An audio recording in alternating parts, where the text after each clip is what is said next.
Día de celebración. Por favor, vaya buscando en su Biblia en el libro de Lucas capítulo 2. Libro de Lucas capítulo 2. Vamos a estar viendo versículo 1 al 14.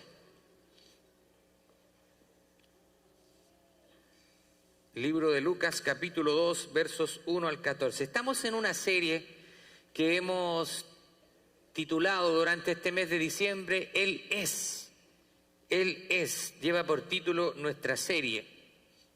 Amén, y así que si está conmigo, por favor, mientras va encontrando la palabra de Dios, se pone en pie, vamos a leer Lucas capítulo 2, versos 1 al 14.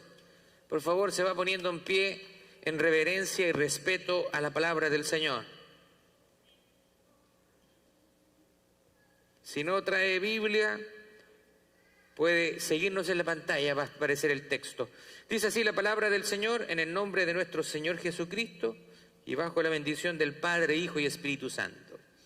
Aconteció en aquellos días que se promulgó un edicto de parte de Augusto César, que todo el mundo fuese empadronado. Este primer censo se hizo siendo Cirenio gobernador de Siria, e iban todos para ser empadronados, cada uno a su ciudad. Y José subió de Galilea, de la ciudad de Nazaret, a Judea, a la ciudad de David, que se llama Belén, por cuanto era de la casa y familia de David, para ser empadronado con María, su mujer, desposada con él, la cual estaba encinta. Y aconteció que estando ellos allí, se cumplieron los días del alumbramiento, y dio a luz a su hijo primogénito, y lo envolvió en pañales y lo acostó en un pesebre, porque no había lugar para ellos en el mesón. Había pastores en la misma región que velaban y guardaban las vigilias de la noche sobre su rebaño, y aquí se les presentó un ángel del Señor, y la gloria del Señor los rodeó de resplandor, y tuvieron gran temor. Pero el ángel les dijo: no teman, porque he aquí yo les doy nuevas de gran gozo, que será para todo el pueblo, que os ha nacido hoy en la ciudad de David un Salvador, que es Cristo el Señor. Esto les servirá de señal: hallarán al niño envuelto en pañales, acostado en un pesebre. Y repentinamente apareció con el ángel una multitud de las huestes celestiales, que alababan a Dios y decían: gloria a Dios en las alturas, y en la tierra buena voluntad para con los hombres. Amén. Tome asiento, por favor. Durante este mes, la cristiandad ha celebrado por tradición de cientos ya de años lo que es la Navidad. Y la verdad que hay una gran controversia en cuanto a la celebración de Navidad. Algunos dicen que no hay que celebrarla, otras dicen que sí hay que celebrarla, algunos sin mucho conocimiento y compartiendo cosas que encuentran por la internet sin conocer las fuentes, se ponen de un lugar o de otro. Pero la verdad es que en este día yo no quiero invertir tiempo en eso, no quiero perder mi tiempo en eso, ya que anteriormente ya he hecho esta aclaración. Anteriormente ya he hablado y he dado las razones que nosotros tenemos para poder celebrar el nacimiento de Jesús. Siempre van a haber personas que se cierran, aunque les des todos los argumentos. Una persona religiosa y legalista siempre se va a cerrar a cualquier tipo de argumento. Pero me gustaría decirte algo importante. Nosotros como cristianos tenemos la libertad en Cristo. Tenemos la libertad para celebrar o para no celebrar. Es como cuando usted está de cumpleaños, usted tiene la libertad de celebrar su cumpleaños o pasar desapercibido. Sobre todo cuando ya cumplimos muchos años, no queremos celebrar, mejor que nos olvidemos. Pero tenemos esa libertad de celebrar. Ahora, ya sea que usted se gane en un extremo o en otro, la verdad es que somos llamados a respetarnos, a amarnos. Nuestros hermanos que deciden no celebrar la Navidad, les respetamos. Pero los hermanos que decidimos celebrar la Navidad, también merecemos el mismo respeto de la otra parte. Pero en esto hay una cuestión de conciencia y a esto cabe citar el pasaje de Romanos capítulo 14 en cuestiones de conciencia. El que celebra un día en especial para el Señor lo hace, y el que no lo celebra también para el Señor lo hace. Así que el día de hoy nosotros como iglesia hemos separado este día para celebrar el acontecimiento más grandioso que ha sucedido en la historia de la humanidad, el nacimiento del Hijo de Dios. Gloria a Dios. No sé si usted a eso le apasiona, no sé si usted a eso lo motiva o no, pero qué grandioso fue el día en que Jesucristo nació. Así que nosotros tenemos libertad de conciencia. Ahora, la Navidad ha sido tradicionalmente celebrada por la Iglesia y quienes han querido dar gracias a Dios por el nacimiento de Jesús, ¿cierto? Nos sumamos a esa celebración. El día de hoy nosotros hemos preparado un día especial, hemos apartado esta fecha. Sabemos que no hay una fecha exacta del nacimiento de Jesús. No, la verdad que los eruditos, por más que estudien y traten de tomar un día, es imposible, no se puede. No se puede determinar el día exacto en que Jesús nació. Pero no por eso no vamos a celebrar el evento, lo que sucedió. Yo lo pongo de la siguiente manera, es como si usted perdiera la memoria, estuviera solo, y usted no supiera cuándo usted nació. Y entonces usted tomara una decisión y usted se dijera a sí mismo, desde este año voy a celebrar todos los años mi cumpleaños el 1 de julio. Hay un hecho que va a ser real, que usted cada año cumple un año, aunque no sea el 1 de julio, ya que lo olvidó. Bueno, pero sin más preámbulo, yo quiero entrar al texto de la palabra de Dios y que hablemos del nacimiento de Jesús. Algunas de las palabras más familiares que nosotros escuchamos en estos días es justamente Lucas capítulo 2, versos 11 al 14. Dice que les ha nacido en la ciudad de David un Salvador que es Cristo el Señor. Y le dice el ángel, y ustedes van a hallar al niño envuelto en pañales y acostado en un pesebre, porque ya no había lugar. Usted tiene que entender lo que estaba sucediendo. Habían convocado un censo, entonces las personas de ese tiempo tenían que movilizarse a las ciudades donde habían nacido para ser contabilizadas. Entonces había multitud de gente moviéndose por los alrededores de esa ciudad y ya no había espacio, ya no habían hoteles disponibles. Así que el Señor nació en un humilde pesebre. Pero yo creo que para Dios las coincidencias y los detalles nunca se escapan. Dios, en su soberanía y eternidad, había decidido llegar a la tierra en un lugar humilde como un pesebre para darnos una enseñanza a nosotros. De que Él venía a servir a la humanidad, a entregarse, a no gozar de lujos ni de privilegios.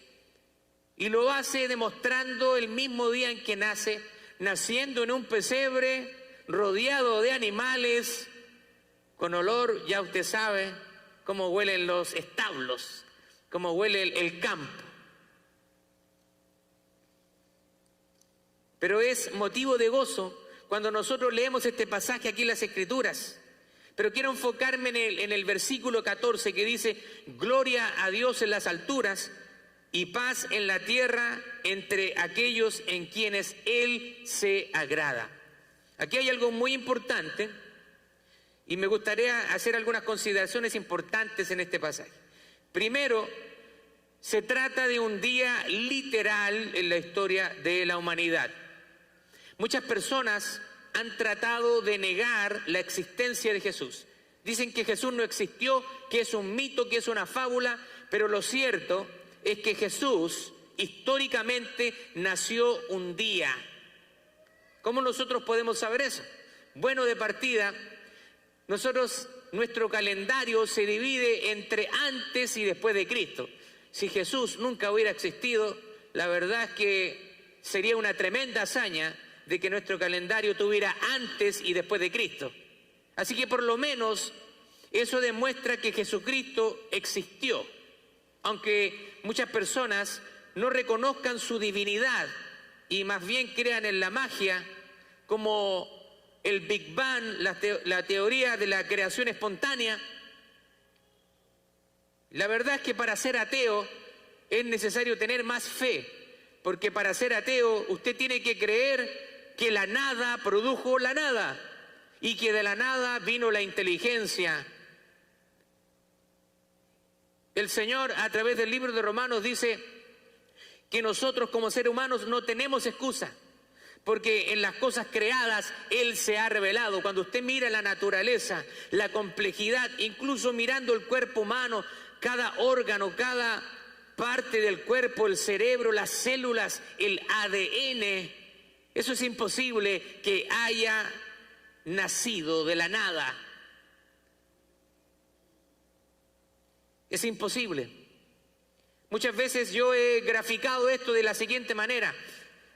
Es como que yo tengo aquí un reloj, está hecho de metal, tiene resina, tiene cobre adentro, y es como si yo hubiera juntado todos estos elementos y los hubiera puesto en un balde, hubiera puesto un poco de dinamita, lo enciendo, sale una explosión, entonces después de la explosión yo agarro mi reloj y digo, miren, esto salió producto de la explosión. Usted me diría, pastor, eso es absurdo, es estúpido. Sí, lo es. Asimismo, de ignorante es pensar de que la nada produjo la nada. Detrás de esto hay un diseño inteligente, al igual como hay un diseño inteligente cuando usted ve la perfección del mundo creado. La distancia entre la Tierra y el Sol es una distancia justa. Si estuviéramos más cerca, nos quemaríamos, y si estuviéramos más lejos, la Tierra se enfriaría. Así que todo está hecho perfecto. Por supuesto que después del pecado, la creación cayó en una maldición. Por eso que hoy en día vemos desastres naturales, vemos muerte, vemos tragedias, vemos sufrimiento. Algunas personas dicen, pero ¿por qué hay sufrimiento si Dios es bueno? ¿Por qué hay sufrimiento? ¿Por qué la gente muere? ¿Por qué hay niños que son violados? ¿Por qué hay niños que mueren, que son tráfico de órganos? ¿Por qué hay todas esas cosas? Bueno, esas son las consecuencias del alejamiento de Dios. El hombre ha decidido apartarse de Dios, pero cuando vemos las consecuencias queremos culparle a Él. Como si Dios fuera culpable de nuestros comportamientos como seres humanos, y no es más bien que las consecuencias de la desobediencia y del pecado. Lo que pasa es que muchas personas quieren no creer en ese Dios porque quieren tener libertad de acción. El ateísmo lo que quiere hacer es no tener que rendirle cuentas a nadie. Entonces se convencen a sí mismos de que no existe Dios, porque así nadie les puede reclamar algo. Para ellos todo es relativo. Si no existe la verdad absoluta, entonces todo es relativo y todo va a depender de su punto de vista. ¿Por qué tú tienes la razón? ¿Robar es bueno o malo? ¿Qué le dice su conciencia? Es malo. ¿Y quién se lo enseñó? Alguien podría decir, robar no es malo. La mayoría vamos a llegar a un consenso común, sentido común de que robar es malo. ¿Y quién le enseñó que era malo? Dios ha puesto una conciencia en cada ser humano. Lo que pasa es que muchos seres humanos cauterizan su conciencia, la apagan a tal nivel que caen en maldad, en pecado. Así que hay una verdad absoluta, y la verdad absoluta proviene de Dios. Él es nuestra fuente de la verdad.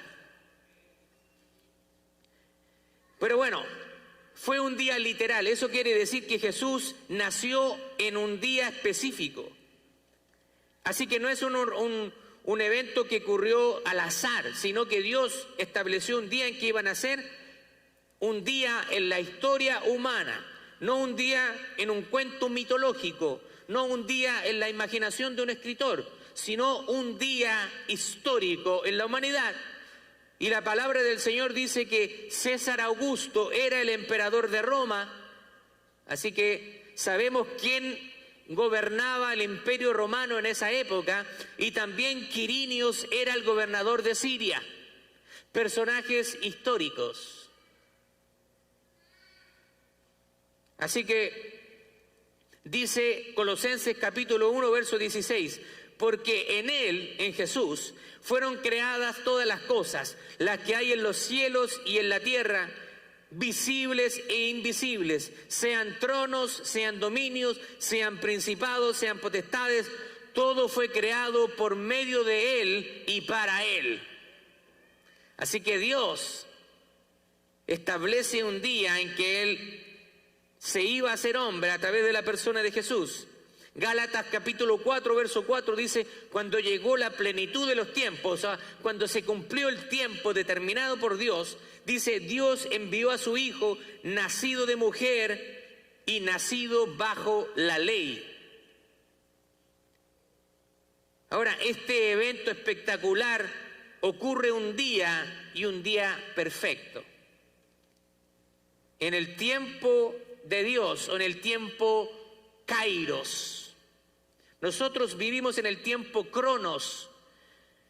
Cronos es una palabra griega que implica un tiempo medible, pero cuando hablamos de Kairos se utiliza ese concepto para el tiempo de Dios, en el sentido de que Dios no está limitado por el tiempo y por el espacio. Él es eterno, Él siempre ha existido. Por eso que muchas personas no logran concebir la existencia de Dios.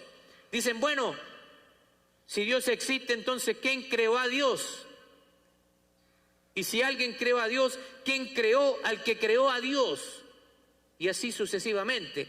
Eso denota que la persona no tiene un concepto de lo que significa la eternidad, de que Él siempre ha existido. No tiene comienzo ni tiene fin. Por eso que Él dice, yo soy el alfa y la omega, el principio y el fin. Así que ocurrió en un día específico que nació Jesús. Ahora, lo segundo que quiero destacar es que Él nació en una ciudad real.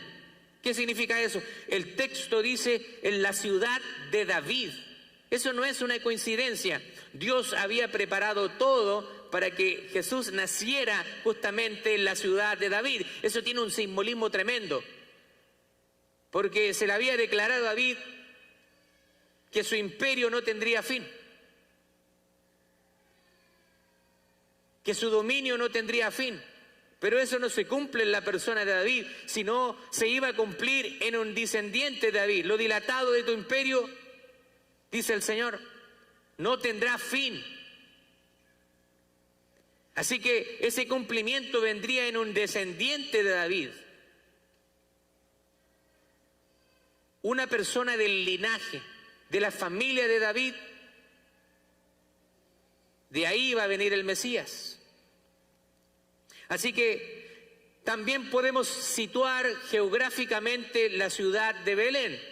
El día de hoy ya se sabe dónde está Belén. No hay discusiones al respecto. Muéstreme el mapa ahí. Belén está a unas 6 millas o 10 kilómetros de Jerusalén y la ciudad todavía existe hasta el día de hoy. Hay ciudades que han cambiado su nombre. Por ejemplo, la ciudad de Éfeso ya no existe así como Éfeso propiamente tal. Y muchos nombres se han cambiado, pero Belén hasta el día de hoy existe. Ahí es una ciudad geográfica que está a unas 6 millas o 10 kilómetros de Jerusalén. Dice, el nombre de la ciudad es Belén. Lucas capítulo 2, verso 4 dice, José también subió de Galilea a la ciudad de David que se llama Belén. Belén, la ciudad donde vivió Isaí, el padre de David, y David sabemos que es el gran rey de Israel. Así que Belén fue también la ciudad que había sido profetizada por el profeta Miqueas. ¿Se acuerda el pasaje que vimos la semana pasada? Si usted pone atención al pastor cuando está predicando. Miqueas capítulo 5, verso 2. Dice, pero tú, Belén Efrata, pequeña para estar entre las familias de Judá, de ti saldrá el que será el Señor de Israel. Y sus salidas son desde el principio, desde los días de la eternidad. ¿Se da cuenta? Un día específico en una ciudad que existe. ¿Se da cuenta que esto sucedió en una ciudad real? Es como si hubiera sucedido de la ciudad de Scranton, en la Ciudad de México, en Lima, Harrisburg, una ciudad geográfica. Ahora, la promesa de Dios se cumplió. Otra cosa importante. Nace el Salvador, el Mesías, el Señor. Dice que nos ha nacido un Salvador. ¿Se da cuenta? En la ciudad de David. ¿Sabe qué? Si usted ha pecado alguna vez, usted necesita un Salvador. La palabra del Señor dice, por cuanto todos pecamos, estamos destituidos de la gloria de Dios. Todos somos culpables. Así que todos nosotros necesitamos un Salvador. No hay nadie que pueda salvarse a sí mismo. Necesitamos un Salvador. Así que si usted ha pecado alguna vez, y yo supongo que sí, porque si usted dijera que no ha pecado, entonces Dios, usted lo haría mentiroso a Dios, dice su palabra. Todos hemos pecado, así que si usted ha pecado, usted necesita un Salvador. El ángel le dijo a José, y dará a luz un hijo, y llamarás a su nombre Jesús, porque él salvará a su pueblo de sus pecados. Mateo capítulo 1, verso 21. El ángel le dice, y pondrás a su nombre Jesús, porque el nombre Jesús significa Salvador. Él venía con el propósito de salvarnos. Solo Dios puede perdonar pecados cometidos contra Dios. Por eso Dios envió a su eterno Hijo al mundo, porque Él es Dios. Y por eso Jesús dijo, el Hijo de Hombre tiene autoridad en la tierra para perdonar pecados. Porque muchas personas lo acusaron a Jesús de ser blasfemo. Blasfemo, por decirlo de alguna manera, era ser un mentiroso, ir en contra de la palabra de Dios, decir algo ofensivo. Y lo acusaron de blasfemo porque él se declaró a sí mismo Dios. La gente no podía coincidir de que Dios estaba ahí en carne y hueso frente a ellos. Y ellos decían, este se proclama Dios a sí mismo. Cuando le preguntaban, primero en su primera parte del ministerio, Jesús no reveló su identidad, pero ya después se dio a conocer quién era él. Y él dijo, yo soy. Cuando él dio esa declaración, los judíos sabían exactamente qué estaba tratando de decir. Así que no fue una casualidad de que quisieran matarlo. Ahora, dice, porque nos ha nacido en la ciudad de David un Salvador que es Cristo, el Señor. Cristo es la transliteración del término griego que es Christos, que significa ungido, que tiene el significado de Mesías. En hebreo es Yeshua, Hamashiach, significa Jesús, el Mesías. Él era el Mesías prometido, el Salvador que Dios había prometido un día para salvar a la humanidad. Ahora, esto es el que había sido profetizado por mucho tiempo. Jesús había sido el esperado por mucho tiempo, el ungido, el elegido, el que estaba sobre todos. En el Antiguo Testamento, Dios ungía, ya sabemos la palabra Cristo significa ungido o Mesías. Entonces, cuando Dios ungía a alguien, Él ungía y se ungía en la antigüedad a los reyes, se ungía a los profetas y se ungía a los sacerdotes. Y en Cristo están estos tres ministerios porque Él es un rey, pero no es tan solo un rey, sino que Él es el Rey de Reyes. Él es un profeta. Y además, Él es nuestro sumo sacerdote y el último.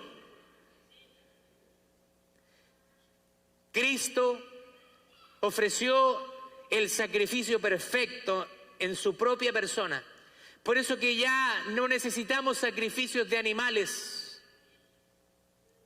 Por eso que ya las personas no necesitan caminar.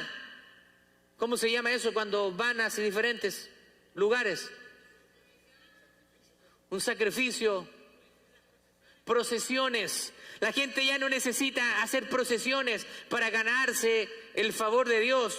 Es triste la idolatría que hay en Latinoamérica. ¿A dónde se ha llevado a María, la madre de Jesús, al lugar que solamente le pertenece a Dios? María fue una mujer piadosa, escogida por Dios. Y fue una mujer que tuvo el privilegio de llevar en su vientre al Hijo de Dios, concebido por el poder sobrenatural del Espíritu Santo. Pero María también necesitaba un Salvador, porque María fue una persona de carne y hueso como usted. Solamente Jesús nació sobrenaturalmente y solamente Él es digno de la adoración. Nadie más, a nadie más le pertenece la adoración, solo a Jesús. Dice, en todas las promesas de Dios son un sí. Él es la esperanza para Israel y también es la esperanza para todas las naciones. El Señor, porque nos ha nacido en la ciudad de David un Salvador que es Cristo el Señor. Esa palabra Señor encierra un significado muy importante. La palabra Señor viene del griego que es Kyrios. Señor significa alguien que tiene autoridad, que todos se someten a su autoridad. Y dice Isaías capítulo 9, verso 6, profetizando acerca del Mesías: y se llamará su nombre admirable, consejero, Dios fuerte, Padre eterno, príncipe de paz. Gloria a Dios. Otra cosa importante es que la Navidad o la Natividad o nacimiento es un suceso supremo.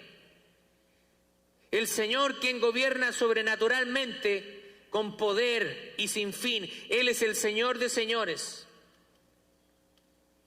Y en un día real, Él apareció en el escenario de esta tierra. En una ciudad real, en un mundo real, el Salvador para quitar toda nuestra culpa, el Cristo para cumplir nuestras esperanzas, el Señor para derrotar a todos nuestros enemigos y darnos seguridad y satisfacción para siempre. Así que es motivo de regocijo esta Navidad porque tenemos un gran Salvador, tenemos a Jesús, al Cristo el Señor, que nació en una ciudad pequeña para salvarnos a nosotros de nuestros pecados. Ahora, hay dos propósitos importantes para estas buenas noticias. Dice, versículo 11, y cuando el ángel anunció esta noticia a los pastores y les indicó el pesebre de animales donde estaba acostado el bebé, dice, de repente un ejército de ángeles apareció en el cielo. Así que cuando el ángel les da el aviso a los pastores, dice que aparece un ejército de ángeles.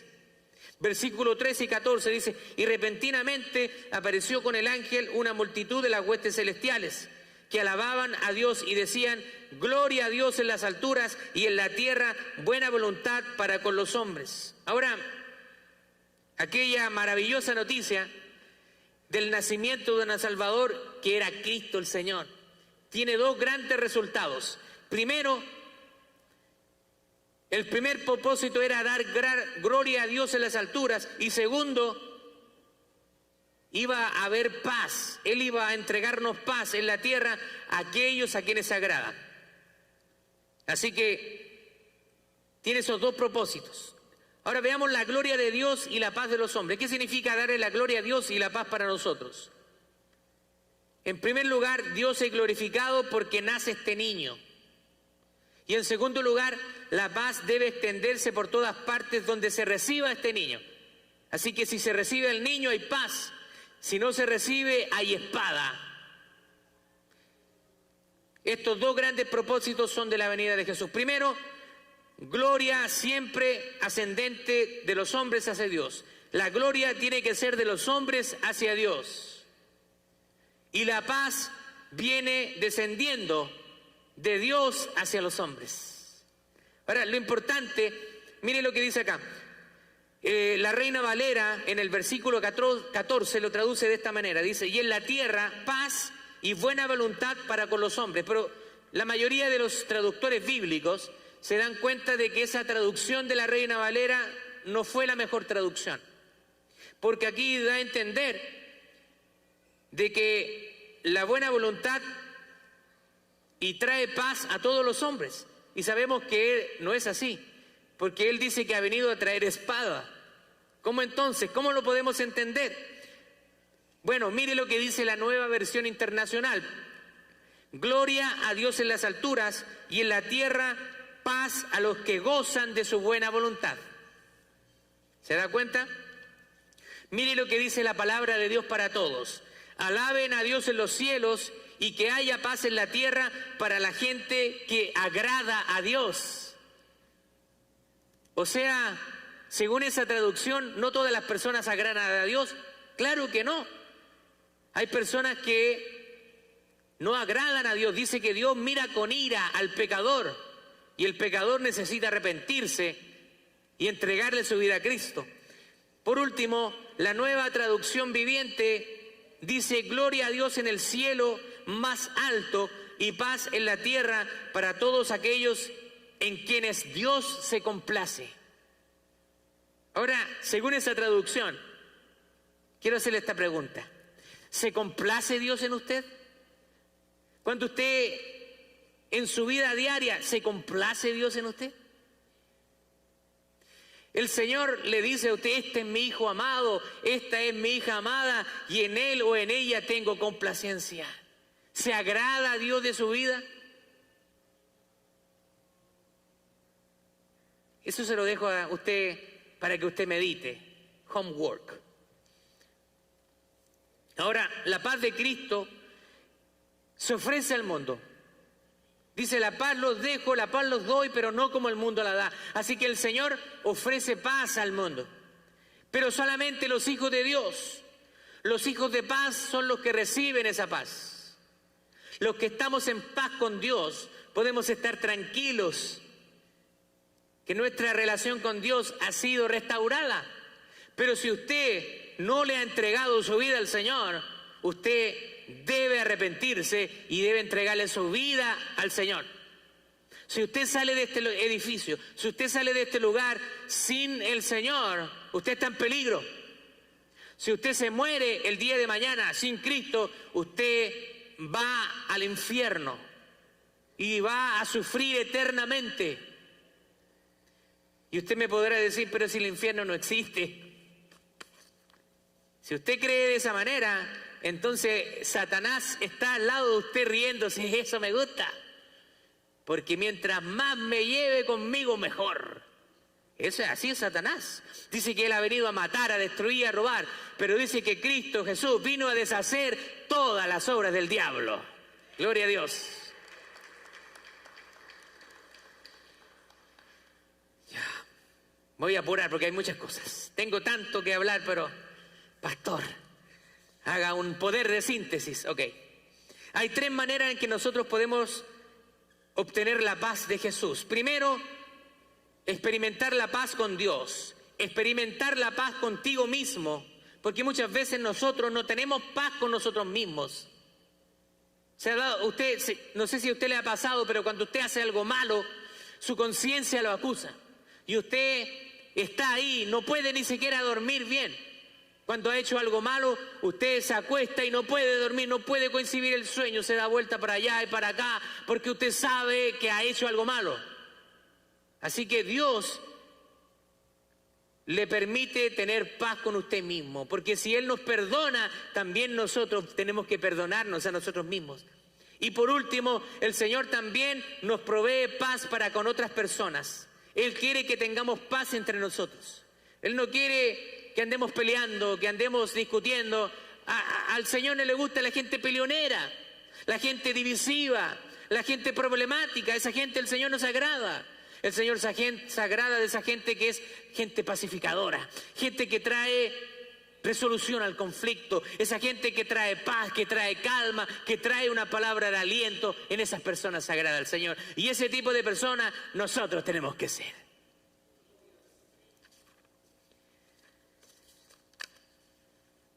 En esta fecha nosotros celebramos Navidad.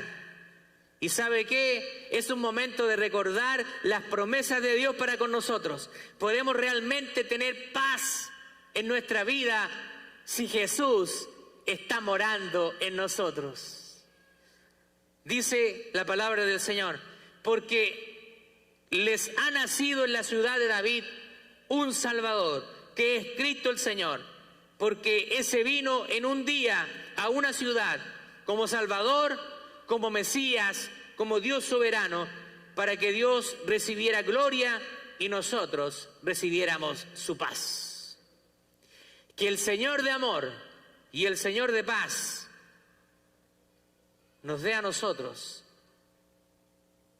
tranquilidad, regocijo, paz, armonía en estos tiempos. Feliz Navidad, que el Señor lo bendiga y disfrute junto a su familia. Gloria a Dios.